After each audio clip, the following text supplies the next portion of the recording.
آپ کے ہمارے علماء یا آپ اور ہم ایک چیز کو بار بار بیان کریں تو یہ چیزیں بھی ہمارے اور آپ کے کانوں میں آ جاتی ہیں کہ یہ چیز تو سنی تھی اور سن رہے ہیں۔ یہ دین کا معاملہ ایسا ہے کہ اگر انسان پوری دنیا، اگر جتنے بھی دنیا کے اندر یہ شجر لگے ہوئے اللہ کے حکم سے ان کے قلم بنائے جائے اور پوری دنیا کے اندر جتنے سمندر ان کی روشنی بنائی جائے تو اللہ اور اس کے رسول محمد رسول اللہ صلی اللہ علیہ وسلم کی تعریف کم نہیں ہوگی۔ درخت ختم ہو جائیں گے اور دریا کا پانی ختم ہو جائے گا، لیکن اللہ اور اس کے رسول کی تعریف ختم نہیں ہوگی۔ یہ قرآن سے حوالہ 21 پارے کے 11ویں پارے کے اندر ہے۔ من شجرۃ اقلام، یہ قلم کی جمع ہے اقلام، والبحر، بحر یہ عربی کا لفظ ہے سمندر۔ تو قرآن کریم کے اندر یہ آتا ہے کہ سبعۃ ابحر ما نفدت کلمات اللہ، کہ 7 سمندر سے اگر یہ تعریفیں لکھی جائیں، اللہ کے کلمات لکھے جائیں، ما نفدت کلمات اللہ، اللہ کے کلمات، اللہ کی تعریف، اللہ کی خوبی، اللہ کی صفت، اللہ کی بڑائی حمد و ثنا لکھی جائے تو یہ قلم اور پانی ختم ہو جائیں گے، لیکن خدا اور اس کے رسول کی تعریف ختم نہیں ہوگی۔ بہرحال جمعے کے دن کی فضیلت بہت ہے، اس کی تیاریاں کرنے کے لیے یہ آتا ہے کتابوں کے اندر آپ کے ہمارے نبی جن پر آپ اور ہم ایمان لائے اور ایمان ہے، اور جب تک آپ کی ہماری زندگی اور دنیا قائم ہے، یہ اللہ کے نبی حضور اکرم علیہ السلام کے بارے میں آتا ہے کہ آپ صلی اللہ تعالی وسلم جمعے کی تیاریاں جمعرات کے دن سے کرتے تھے۔ پتہ یہ چلا کہ جمعے کی تیاریاں جمعرات کے دن سے کرنا بھی سنت ہے، آپ صلی اللہ علیہ وسلم کا طریقہ ہے۔ تو یہ سنتیں اگر گہرائی سے دیکھی جائے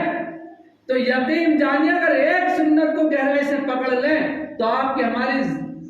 دنیا بھی کامیاب اور آخرت بھی کامیاب ہے۔ لیکن ہمارے اور آپ کے ساتھ نعوذ باللہ شیطانی وسوسہ اتنا ہے، اتنا آپ نے اور ہم نے اپنے اندر نعوذ باللہ داخل کر لیا کہ جو جمعرات سے ہمیں جمعے کی نماز کی تیاریاں کرنی تھی، سنت طریقہ ادا کرنا تھا، وقت یا بھاگتے بھاگتے غسل اگر کرنے کی فرصت مل گئی تو کر لیا، لیکن اگر پاک ہیں تو نعوذ باللہ جمعے کی نماز کے لیے بھی اگر پاک ہے تو چلتے چلتے کپڑے بدلے اور نماز کے لیے آ جاتے ہیں اگر پاک ہیں تو۔ لیکن اگر سنت کو سنت طریقے سے عمل کریں، اگر ہم اپنے آخری نبی پر ایمان رکھتے ہیں اور نبی مانتے ہیں تو آپ کو ہمیں سنتوں کو زندہ کرنا پڑے گا، اور اگر جان بوجھ کر اس کو چھوڑیں گے، ان سنتوں کو ترک کریں گے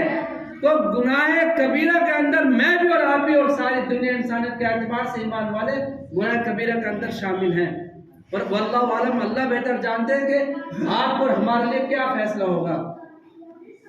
بہرحال یہ وقت نازک چل رہا ہے۔ گزشتہ ہفتے بتایا گیا کہ فلسطین کے لیے دعا کریں آپ اور ہم، جتنی بھی دعا کریں کم ہی کم ہے۔ یہ وہی فلسطین ہے جہاں سے اللہ رب العزت نے مسجد حرام سے مسجد اقصی تک اپنے محبوب کو پہنچایا، یہ تحفہ انعام دیا جس کو آپ اور ہم فرض ادا کرتے ہیں، اور 5 نمازیں اگر ادا کریں گے تو 50 نمازوں کا ثواب آپ اور ہمارے نامہ اعمال میں لکھا جائے گا۔ دیکھیں اگر کوئی غلطی اور گناہ کرتے ہیں تو یقین جانیے یہ جو آپ اور ہمارے 2 کاندھے اللہ رب العزت نے اپنے حکم سے بنائے ہیں، ان 2 کاندھوں پر فرشتے ہیں۔ اگر نیکی آپ اور ہم کرتے ہیں تو نیکی ہونے کے بعد دائنا کاندھے کا فرشتہ نیکی فوراً لکھ لیتا ہے، اور جب جو بائیں کاندھے پر فرشتہ ہے اگر مجھ سے یا آپ سے کوئی غلطی ہوتی ہے تو وہ فوراً لکھنا چاہتا ہے، لیکن یہ دائنا والا فرشتہ اس کو روک دیتا ہے۔ کیوں؟ اس لیے کہ ہو سکتا ہے یہ غلطی اور گناہ کرنے کے فوراً بعد اگر اللہ سے معافی مانگ لے تو وہ گناہ نہیں لکھا جائے گا۔ دیکھیں شریعت نے، اللہ نے اور اللہ کے نبی حضور اکرم علیہ السلام نے کتنا بڑا تحفہ پوری دنیا کو دے دیا، لیکن کمی کاہلی سستی غفلتی جو ہے میری اور آپ کی ہے۔ بہرحال سوچنے کی اور غور و فکر کرنے کی بات ہے۔ اگر غور و فکر نہیں کریں گے تو جس طریقے سے پس رہے ہیں میں اور آپ،